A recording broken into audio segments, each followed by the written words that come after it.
down a list of what is wrong. Things you told them all along. Pray to God he hears you. And pray to God he hears you. And where did I go wrong? I lost a friend somewhere along in the bitterness. And I would have stayed up with you all night. Hello, everybody, and welcome to Backfired, an NBA history podcast about bad teams, bad luck, and bad decisions. My name is Lewis, and today we're going to talk about the most severe tampering punishment that's ever been doled out in the NBA. There have been a few times that a team has had to forfeit a draft pick as punishment for some wrongdoing, like the Bucks and the Heat in this past year's draft. They forfeited a second-round pick each. The Bucks had tried to trade for Bogdan Bogdanovic in November of 2020, and that deal was nixed. And then in the offseason in 2021, there was some light tampering to get Kyle Lowry to Miami. That trade, of course, went through.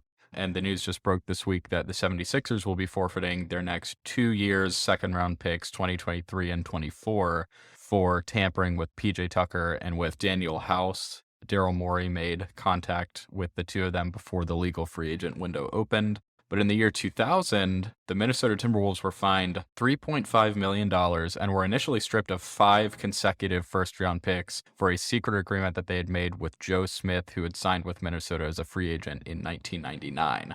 And this is a, super interesting story, very boneheaded move by Minnesota's owner, Glenn Taylor. Not something that I had ever heard about in any detail before. I just knew that Joe Smith had taken a massive pay cut and, the Wolves got in some trouble with that. But, it's a pretty insane story, so we'll get right into it. So Joe Smith played 2 seasons at the University of Maryland. He was an extremely decorated player. Across those 2 years at Maryland, he averaged 20 points, 10 rebounds, and 3 blocks per game. His dominant performance earned him the ACC Rookie of the Year, ACC Player of the Year in his sophomore season. In his sophomore season, he also swept the National Player of the Year awards, got the Rupp Trophy, Naismith Award, AP Player of the Year awards. And that put him pretty much at the top of everybody's draft boards. In the NCAA tournament in '95, in the second round, Maryland played against Texas. Joe Smith had 31 points, 21 rebounds, 7 blocks, and 4 steals, which is just insane. So the 1995 draft had a ton of great forward prospects. There was Smith, there was Rasheed Wallace, and Jerry Stackhouse out of North Carolina, although Stackhouse kind of more of a swingman than a forward. A very thin high schooler named Kevin Garnett, Antonio McDyess from Alabama, Ed O'Bannon from UCLA, who had just won the NCAA tournament that year. Now, the Golden State Warriors held the number 1 overall pick that year. They had not been the worst team in the league the previous year, but they'd had a pretty disappointing year. In '94, they won 50 games, got swept in the first round by Charles Barkley and the Phoenix Suns.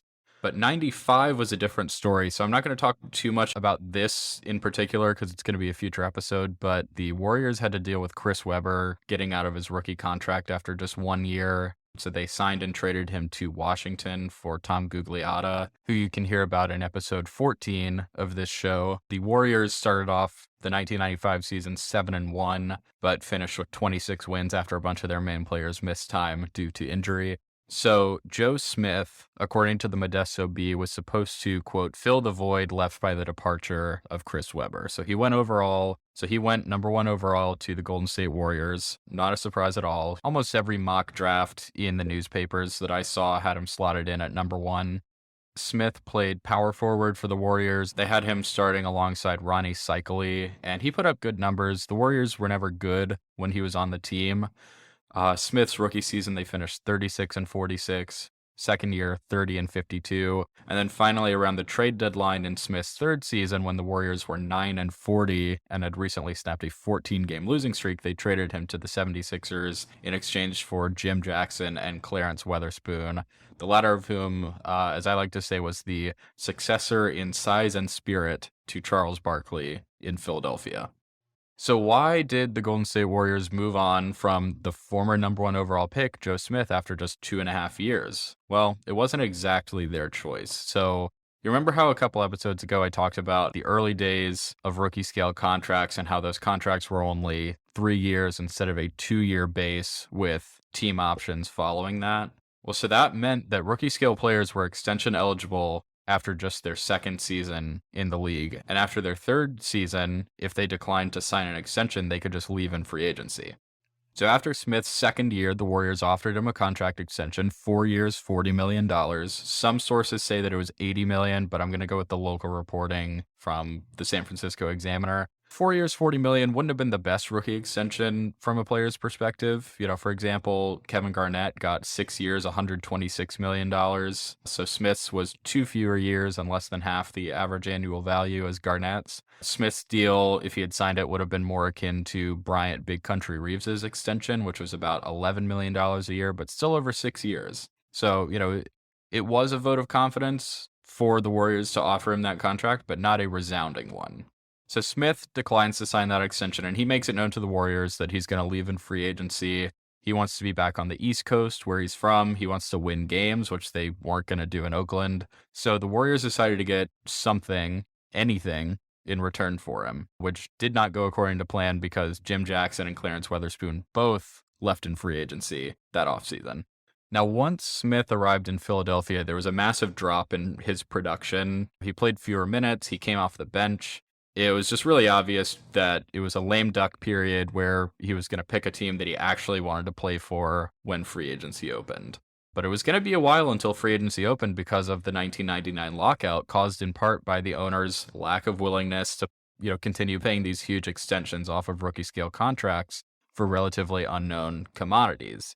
I know that Glenn Taylor in Minnesota was one of the most vocal opponents of it because he agreed to pay Kevin Garnett more money in 1997 than he had paid for the entire Timberwolves franchise a few years beforehand.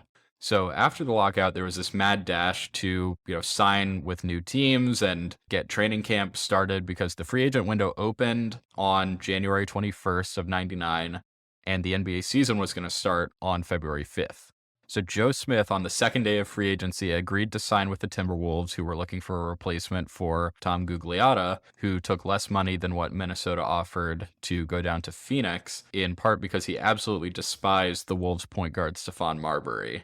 And by the way, Kevin McHale, who was the VP of basketball operations for the Wolves, referred to losing Gugliotta and signing Smith as such. Quote, "I'm sure you want to take the prettiest girl to prom, but sometimes you have to go with the girl who will go with you. Youch." So the Wolves signed Smith, traded for their former center, Dean Garrett, and put those two pieces alongside the incumbent starters, who were Stephon Marbury, Kevin Garnett, and Anthony Peeler, whom the Wolves had acquired from the Vancouver Grizzlies at the 98 trade deadline. Peeler had been sitting out in Vancouver after a dispute with the Grizzlies head coach over the amount of shooting guards on the team. Now, Smith, sounds in theory like a great addition to the team. He was the number 1 overall pick 3 years beforehand. Kevin McHale says that he's going to make Smith go back to his roots as like a physical, low post scorer. The only thing that's weird in this situation is that Smith, who turned down $10 million a year from Golden State, signed for basically nothing. He signed a $1.75 million salary cap exception. I'm not totally sure if it was the mid-level exception at the time or not. As I've mentioned, reporting around salary figures and around the intricacies of the salary cap was a lot more rare back in the day. So it may have been the mid-level, may not have been. There also used to be a $1 million exception, which the Wolves used in this case for Malik Sealy that offseason. So maybe it was the mid-level. Who knows? But the $1.75 million figure isn't that much lower, than he had been making with the Warriors and with the 76ers on his rookie deal. But it is very odd to turn down $40 million just to go for a 1-year deal that's less than $2 million. It turned out, though, Smith wasn't really going to be giving up that much money in the long run because when he signed his contract in Minnesota, he also signed a second document where he agreed to sign 3 consecutive years of minimum contracts so that the Timberwolves could get his bird rights, which would then allow the Wolves to go over the salary cap to re-sign him to a large, long-term contract to, quote, "reward Smith for his patience and willingness to accept less than market value to stay with the Wolves." So this document came out when the agency that represented Joe Smith and Kevin Garnett splintered, and it sounds like which client's agent cut belonged to which individual agents after the split was up for debate. One agent sued another, and then this agreement came out in the discovery phase of that lawsuit. So Glenn Taylor openly admitted to the fact that he and Smith had such an agreement, saying basically that he didn't know that it wasn't allowed. He said he meant to verify with Commissioner David Stern as to whether it was allowed or not, but he, it kind of slipped his mind. He never ended up doing it, yada, yada. Now, J.A. Adande, who many know from ESPN, he was writing for the Los Angeles Times back then, and he says that David Stern felt particularly betrayed that it was Glenn Taylor and the Timberwolves pulling this act because Stern is the one who made sure that the NBA didn't leave Minnesota again for New Orleans back in 1994. Check out episodes 18 and 19 of this show if you want to hear more about that. And the NBA's executive vice president of legal affairs, Joel Litvin, made sure to note that, this agreement was in writing, which makes it especially stupid. It called for tens of millions of dollars of future payments to Smith, some in player salaries, some circumventing the salary cap. And the end result would be that after 3 years of minimum deals, Smith would receive an additional $86 million in total compensation. So Stern voided Smith's contract. It was the summer of 2000, so Smith had already signed the third minimum contract, which would have granted Minnesota his bird rights in the summer of 2001. Retroactively voided Smith's previous contracts and stripped Minnesota of his bird rights. Didn't take the money back or anything, but just made it to where even if Smith re-signed with Minnesota again immediately after, which he had the option of doing, Minnesota would not retain his bird rights at that point. Smith did eventually re-sign with Minnesota, just not immediately. He signed a 1-year contract in Detroit and then signed in Minnesota again in the 2001 offseason for 6 years and $34 million, which, is to me very funny because I'm sure at the time it looked like just kind of a second go round at breaking the rules. But the league did give Minnesota, who clearly wanted Joe Smith, permission to engage with him in 2001 before they did.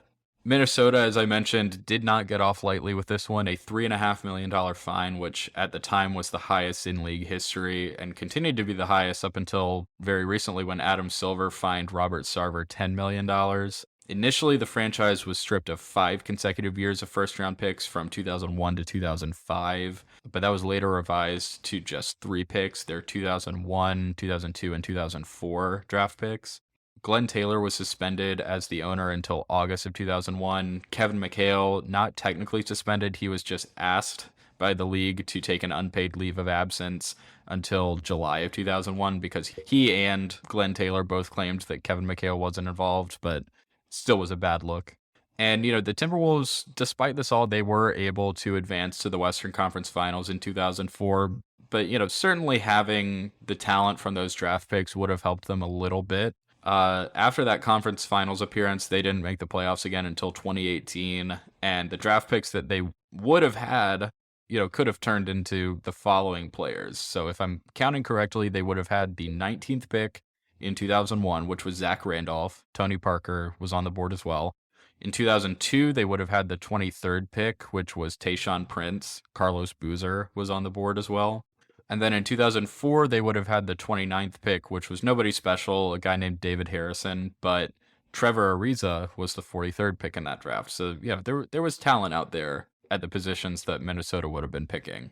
At the same time, the Wolves are not classically known as a franchise that, is an astute judge of talent, let's say. For example, they did all this tampering to get Joe Smith, who was kind of a bust, all things considered. So I wouldn't trust them to identify who was going to be a good use of those draft picks. But still, an infusion of talent alongside Garnett, outside of like Wally Zerbiak et al., could have helped the Wolves get over the hump, get past the first round, all those years in a row that they were first round exits and into the playoffs between 2004 and 2018. Joe Smith, after re-signing with the Timberwolves, was on the team for 2 more years before being traded to the Milwaukee Bucks. And then that was kind of the start of his long journeyman's walk throughout the league where he played for the following teams. This was the NBA record before Ish Smith played a game for the Nuggets this year. So Ish Smith now holds the record at 13 teams played for. Joe Smith played for Golden State, that's 1. Philadelphia, that's team number 2. Minnesota, team number 3. Detroit, number 4, played for Minnesota again. Milwaukee, that's team number 5. Denver, 6. Philadelphia again. Chicago, 7. Cleveland, 8.